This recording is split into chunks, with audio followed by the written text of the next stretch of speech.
Hello friends, welcome back to our channel. வீடியோக்குள்ளே போகிறதுக்கு முன்னாடி மறக்காமல் இந்த வீடியோக்கு லைக் பண்ணிக்கோங்க. வாங்க வீடியோக்குள்ளே போகலாம்.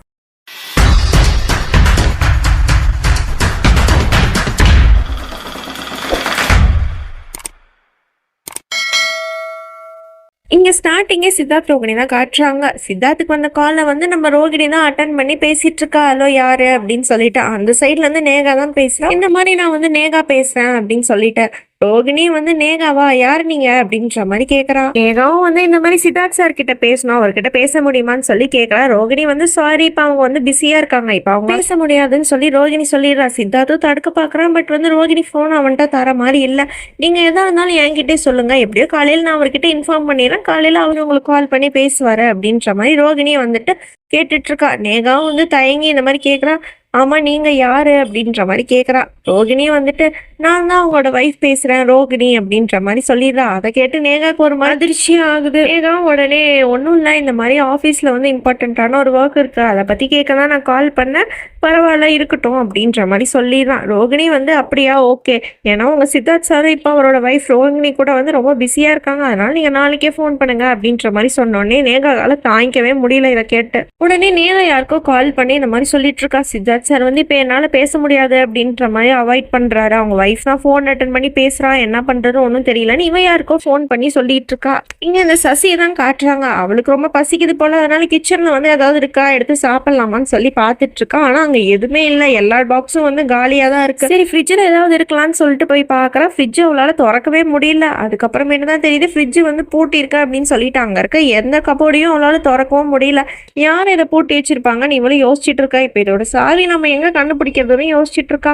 அப்பதான் கரெக்டா உமாவும் பவியும் அங்க வந்துட்டு சாவி எங்க கிட்டதான் இருக்கு, அதாவது வந்து சசி இந்த கிச்சன்ல வந்து ஒரு பெரிய எலி வந்து சுத்திக்கிட்டு இருக்கா, அதுகிட்ட இருந்து பொருள் எல்லாத்தையும் காப்பாத்தணும் இல்லையா, அதனாலதான் நாங்க பூட்டி வச்சிருக்கோம் அப்படின்னு சொல்லி அவளை கலாய்ச்சிட்டு இருக்காங்க. உனக்கு பசிச்சுன்னா நீயே போய் வெளியே கடையில போய் ஜாமான் எல்லாம் வாங்கிட்டு வந்து நீயே சமைச்சிக்கோ, ஆனா இந்த கிச்சன்ல இல்ல, ஸ்டோர் ரூம்ல ஒரு அடுப்பு இருக்கு இல்லையா, அதுல நீ தான் சமைச்சு சாப்பிட்டுக்கணும்ன்ற மாதிரி சொல்றாங்க. இவளுக்கு வர கோபத்துல அவங்கள திட்டவும் முடியல, எதுவும் பண்ண முடியல, அங்க இருக்க பிளேட்டை போட்டு உடச்சிடுறா. அப்படியே இங்க சீமாவை தான் காட்டுறாங்க. சீமாவை ரூம்ல ஏதோ யோசிச்சுட்டு இருக்கா. பிரேமும் வந்து கேக்குறான், நீ என்ன யோசிச்சுட்டு இருக்க அப்படின்ட்டு. உடனே சீமா சொல்றான், இந்த மாதிரி வந்து ரோகிணிக்கும் சித்தார்த்துக்கும் வந்து எந்த பிரச்சனையும் இருக்காது இல்லை, ஏன்னா அவங்க இவ்வளவு பெரிய பிரச்சனையை தாண்டி வந்திருக்காங்க, அவங்க லைஃப்ல வந்து எந்த ப்ராப்ளமும் வரக்கூடாது, அதை பத்தி தான் யோசிச்சுட்டு இருக்கேன்ற மாதிரி சீமா சொல்றான்.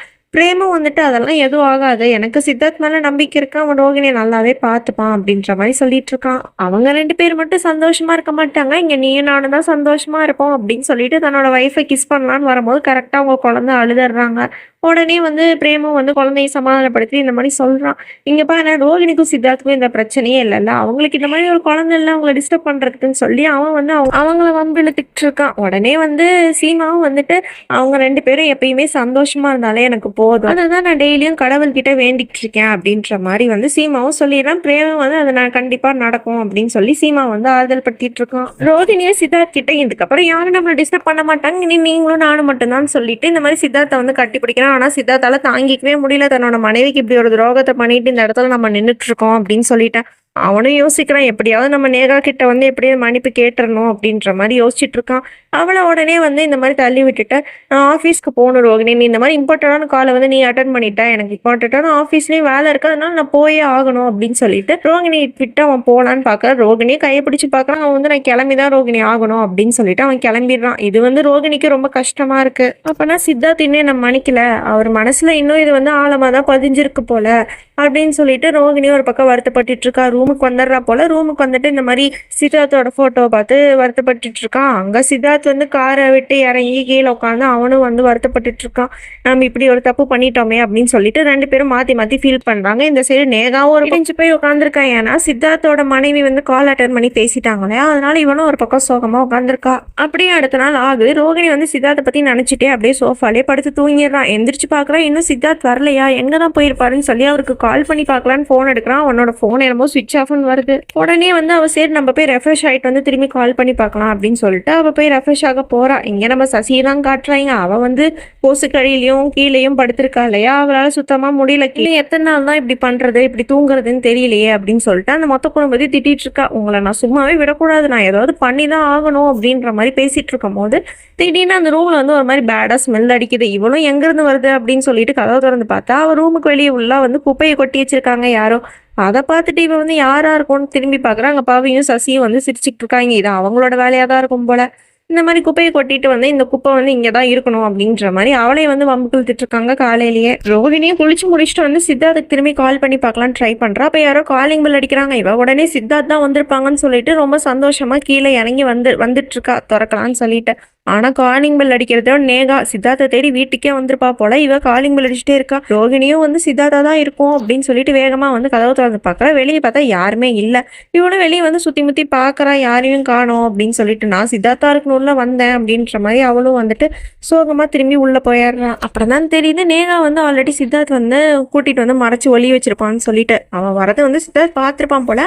கூட்டிட்டு வந்து அமைதியா இரு அப்படின்ற மாதிரி நிக்க வச்சிடறான். உடனே அவன் வந்து வீட்டுக்கு பின்னாடி பக்கமா கூட்டிட்டு போய் இங்க என்ன பண்ற, இங்க எதுக்கு வந்த அப்படின்ற மாதிரி கேட்கறான்.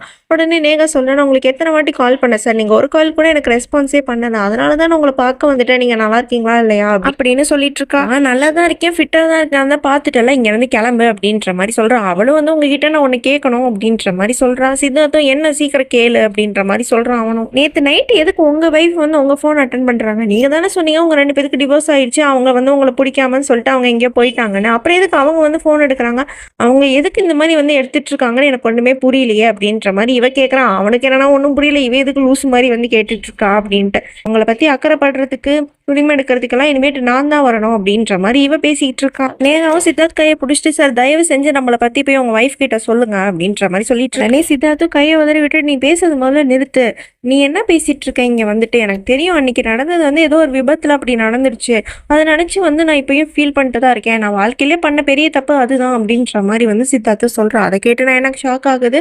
உங்களுக்கு வேணா அது தப்பா இருக்கலாம் சார், ஆனா எனக்கு வந்து என் வாழ்க்கையிலே அன்னைக்கு தான் ரொம்ப அழகான நாளா எனக்கு தெரிஞ்சுச்சுன்னா அதை என்னைக்கும் மறக்கவும் மாட்டேன், மறக்கவும் நான் விட மாட்டேன் அப்படின்ற மாதிரி இவளும் சொல்லிட்டு இருக்கா. இங்க ரோகிணியும் இன்னும் சித்தார்த் வீட்டுக்கு வரல அப்படின்னு சொல்லிட்டு சாமி கும்பிட்டுட்டு இருக்கா. இந்த மாதிரி அவருக்கு எதுவும் ஆகக்கூடாது, அவர் என்ன சீக்கிரம் மன்னிச்சிடணும் அப்படின்னு சொல்லிட்டு. இது எல்லாத்தையும் பின்னாடி வந்துட்டு சீமா வந்து கேட்டுட்டு இருக்கா.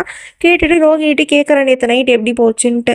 ரோகிணி வந்துட்டு சமாளிக்கிறா, நல்லா தான் போச்சு அப்படின்ட்டு. சீமா வந்து கண்டுபிடிச்சிடுறா என்ன ஆச்சு உண்மையை சொல்லு அப்படின்ட்டு. இவளும் சொல்லிடுறா, இந்த மாதிரி நைட்டே ஆஃபீஸ் ஒர்க் வந்துருச்சு அப்படின்னு சொல்லிட்டு அவரை வந்து கிளம்பி போயிட்டாரு, எனக்கு என்னமோ அவர் இன்னும் என்ன மன்னிக்கலன்னு தான் நினைக்கிறேன் அப்படின்ற மாதிரி சொல்லிடுறான்.